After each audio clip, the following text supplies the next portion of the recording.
Charging. Hello, good morning, and welcome back to Nebula Quest. This is episode 22. I need to. I've not. That's been like 2 episodes in a row. I've not been keeping with my usual. Fuel scooping complete. Thank you, spiel of how I do the intros.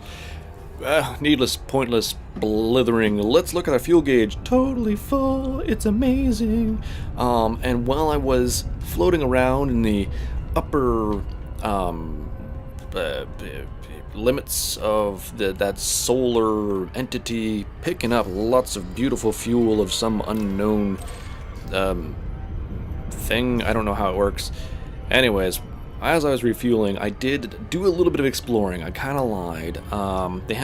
I explored the sun that was there. We hadn't explored that before, and there was a bunch of rocks. All those little things in there, a whole bunch of rocks.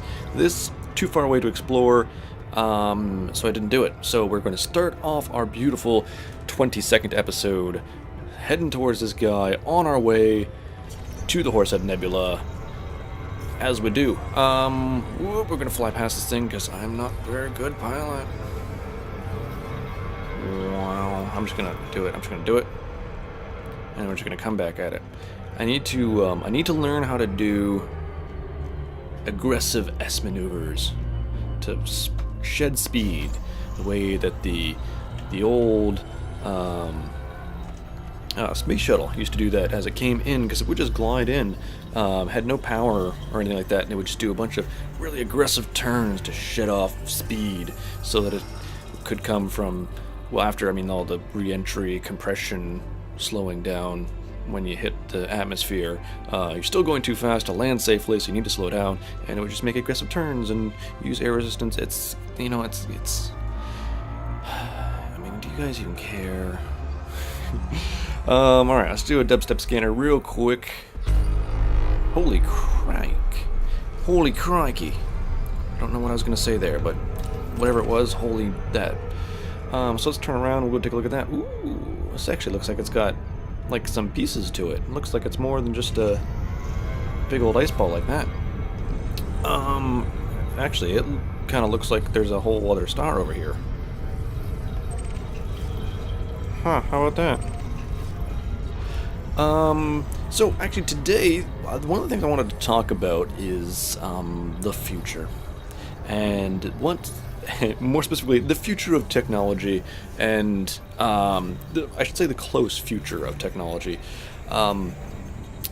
specifically with reference to things like wearable tech, and specifically, again, within reference of the new, or upcoming iWatch. So, as we have discovered last episode and a few times, I have an iPhone. I've used Siri to great humorous advantages here inside Nebula Quest.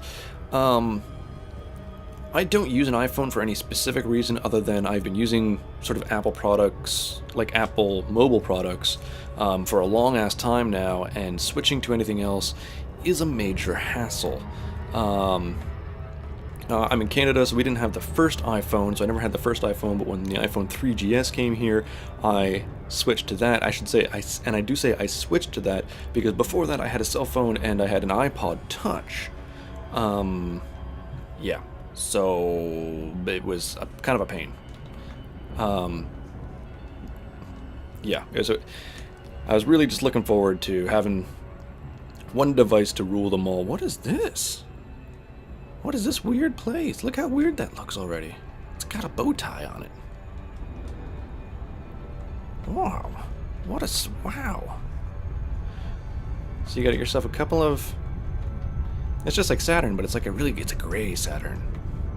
How big is this thing? 40,000 kilometers. So it's a little bit smaller than Jupiter.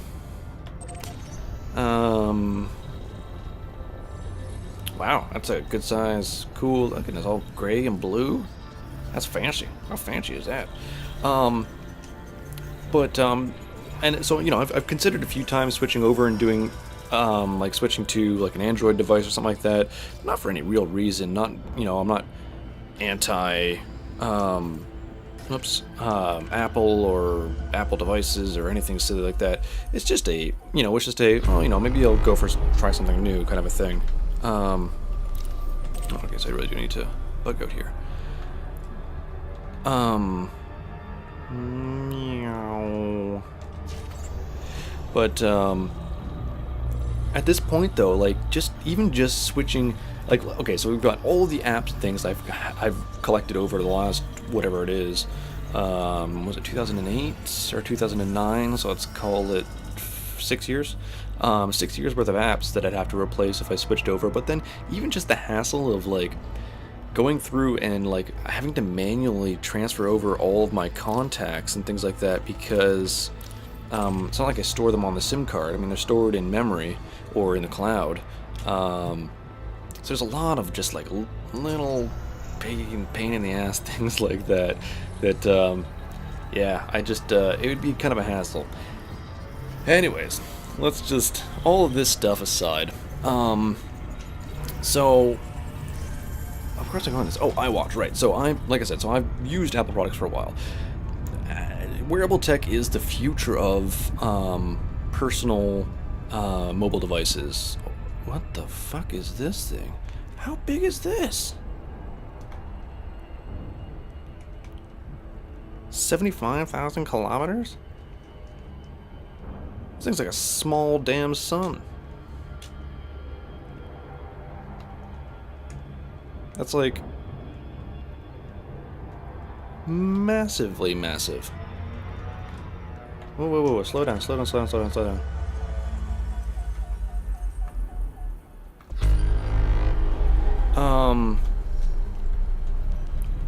Jesus, this thing's big.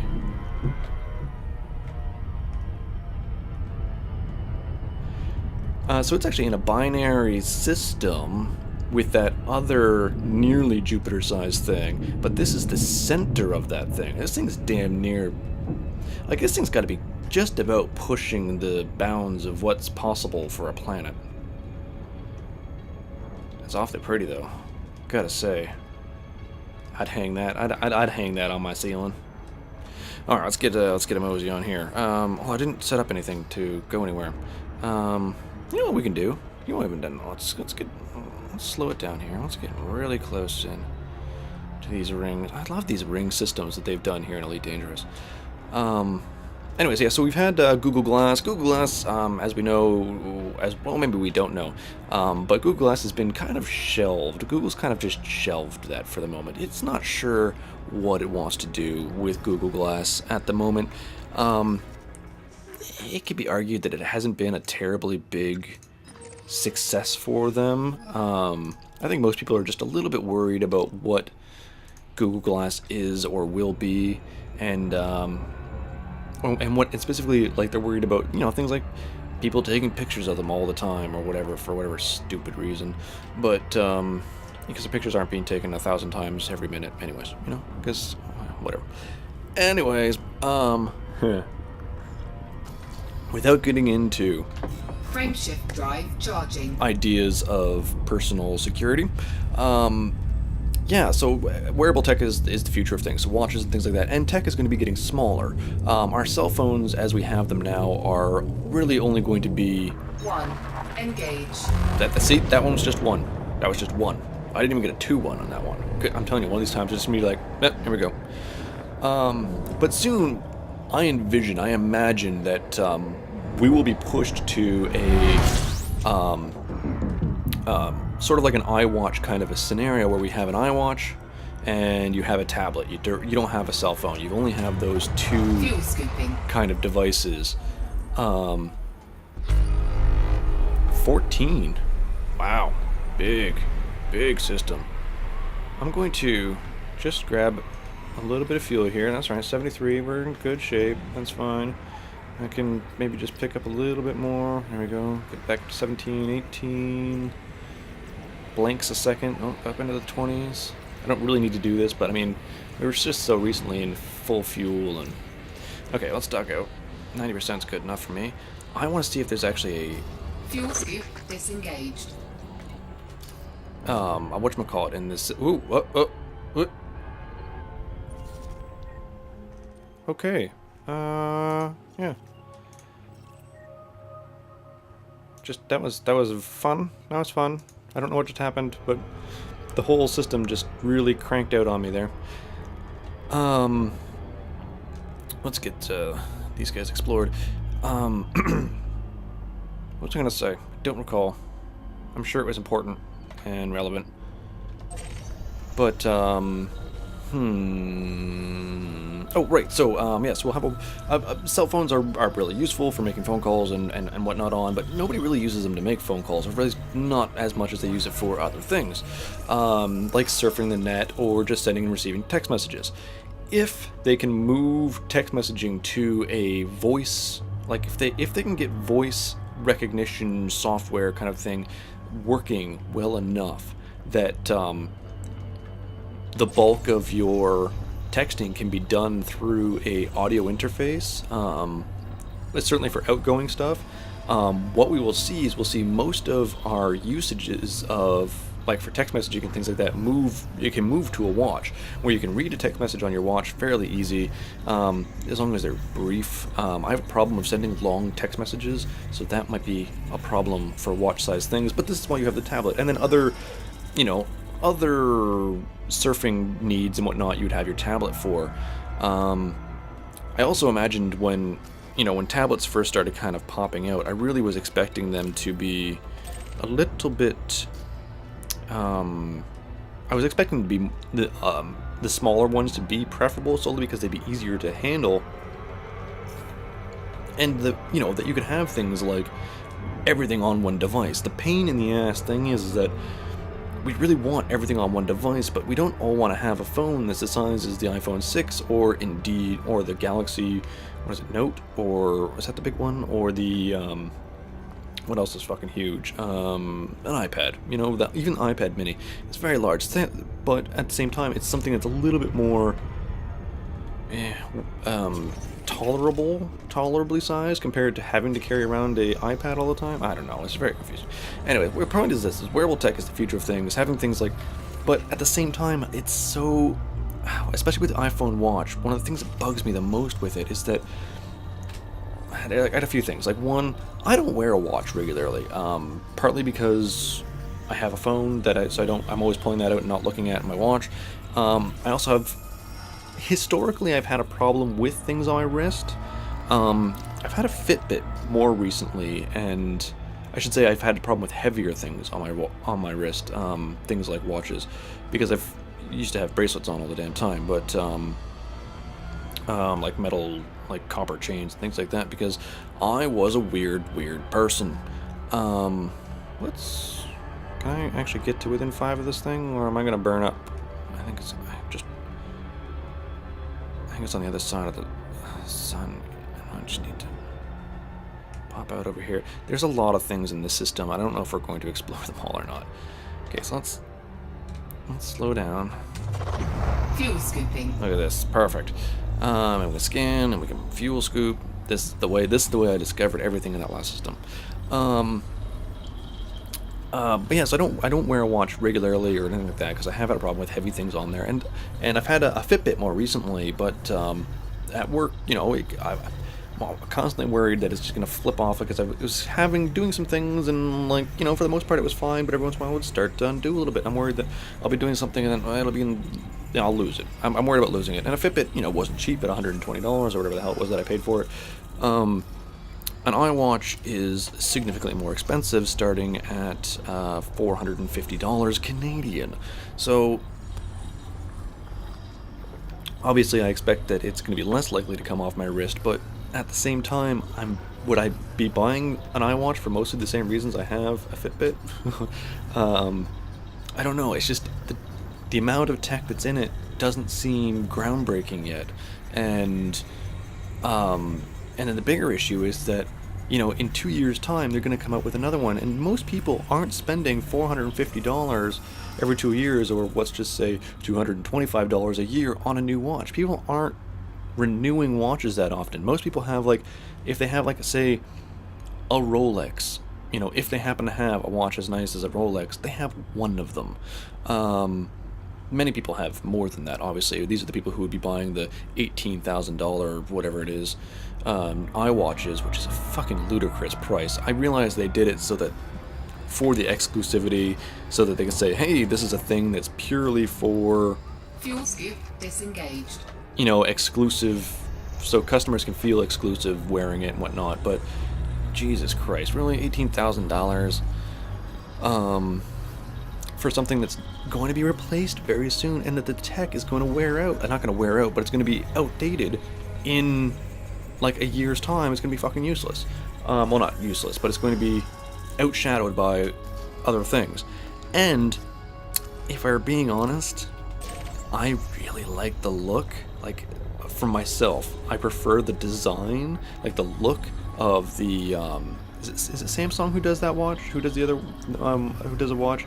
It's got that like curved face to it. Oh my goodness, I love the look of that watch. And like that alone was a huge like, I wonder if I could still make that jump to Android just for that watch. I don't know what's in it. There are things like I love about the iWatch that I love that I don't know. Like, there's things I don't know how to compare them. Like, I don't know if I need one. I shouldn't say that. I don't know if I need them. Of course I don't need one, but this is where, the future of our telecommunications, personal telecommunications devices are going. And there is a large part of me that's worried about getting left behind, because I'm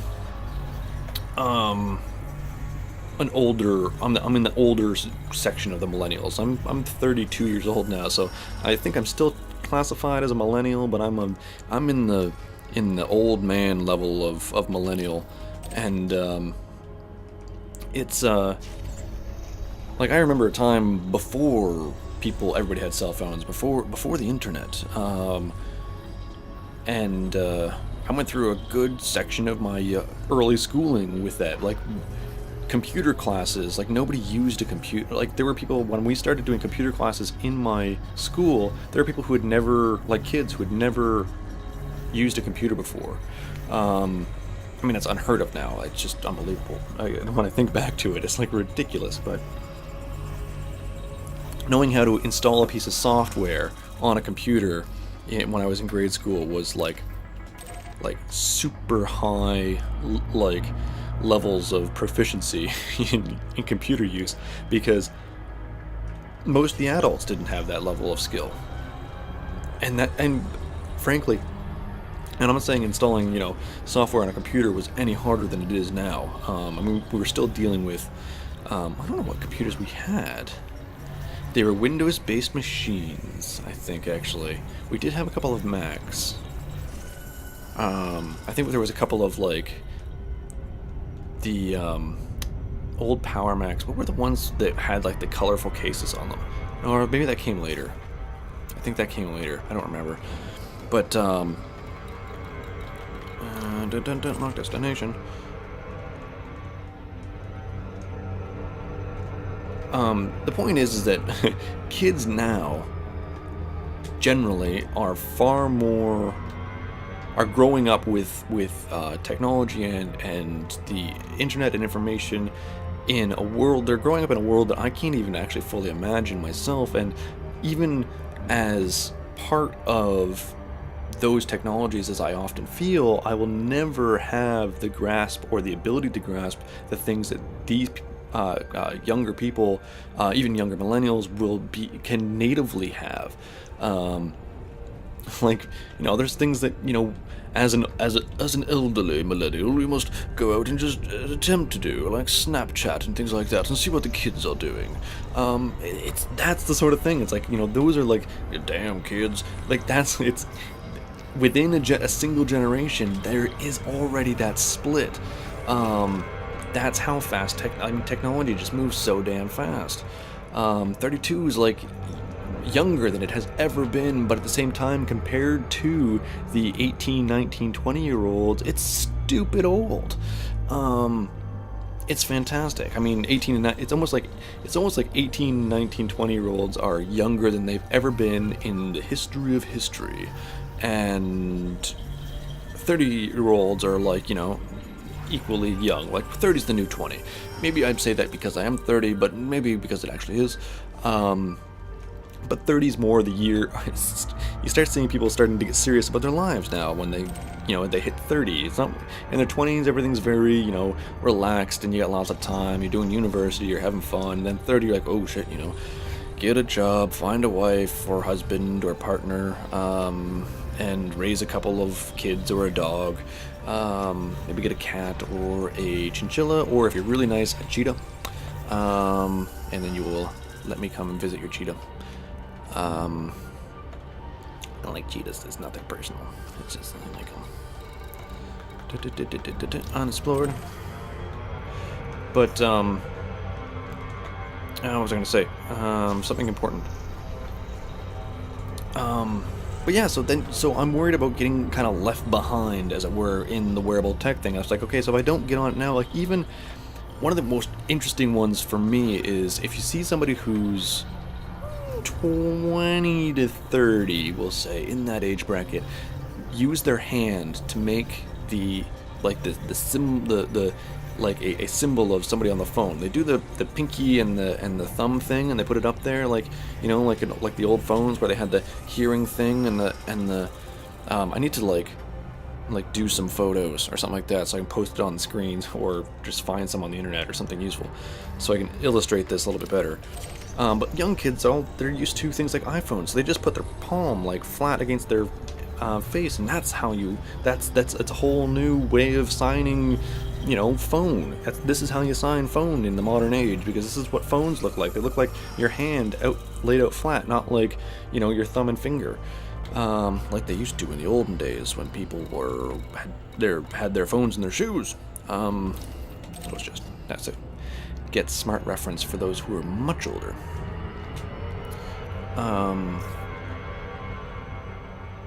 Let's run a dubstep scanner just very quickly. But yeah, so kids are going to start learning kids are going to start learning to code and things like in grade school and whatnot. I mean, I don't know how to code.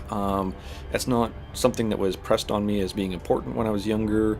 It's something I've dabbled in a little bit and something I would like to learn more about, but it's one of those, there are so many things to learn and so many just amazing opportunities that one can take advantage of, that it's really hard to say, okay, well, it's really hard to give this the time now in my life that it really needs for me to become proficient enough at it to do something useful. Which isn't to say it's impossible, it's just that right now I have other priorities. And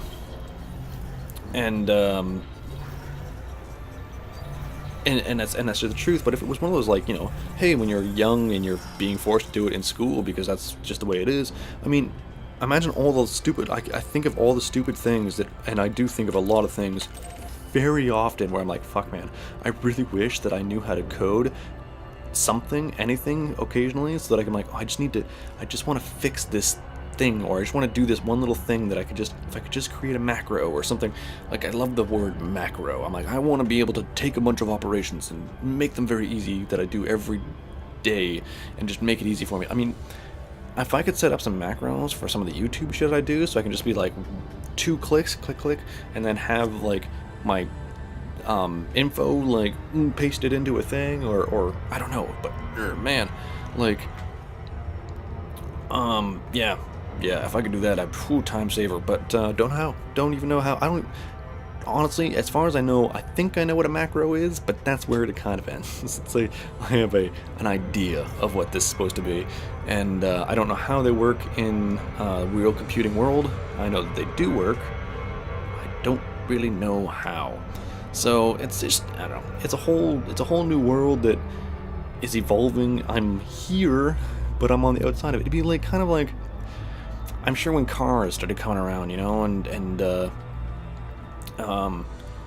are people who were young guys around the turn of the 20th century, and it's oh yeah, cars pretty cool, it's pretty nice, but they still use their horses now and again, and that's the kind of it's wow, cool. I mean, cars are all well and good, but I mean, you still need a horse.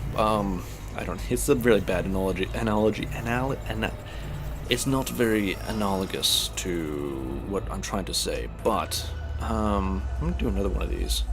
If there's one of those, there might be another.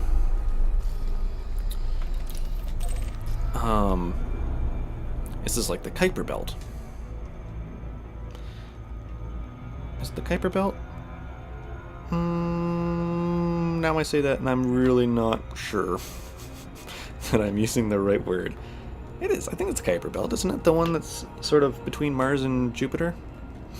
Of asteroids? Let's do it. Let's do it. We're 25 minutes. We're on our way to this thing. What is the Kuiper Belt? Here's some information. Is a region of the solar system beyond the planets extending from the orbit of Neptune. Okay, so that's not the one I want. What's the one in between Mars and... I mean, this could be like the Kuiper Belt. Neptune to approximately 50 AU from the Sun. It is similar to the asteroid belt, but it is far larger. Okay, what is the asteroid belt called? What is the asteroid belt? Here's what I found on the web for the asteroid belt. Yep, okay. I thought it had like a fancy name. Oh, I'm just kind of floating in circles, aren't I? Okay, there we go. Let's... Come on, Wikipedia, hurry it up. So is it just the asteroid belt? Is that all we call it? Alright, roughly between the orbits of Mars and Jupiter, occupied by numerous irregularly shaped bodies called asteroids or minor planets. The asteroid belt is also termed the main asteroid belt or main belt, to distinguish it from other asteroid populations in the solar system, such as the near-Earth asteroids and Trojan asteroids. Large asteroids, the three intact protoplanets, Ceres, Vesta, and Pallas, and Hygiea. Okay, let's just stop with that.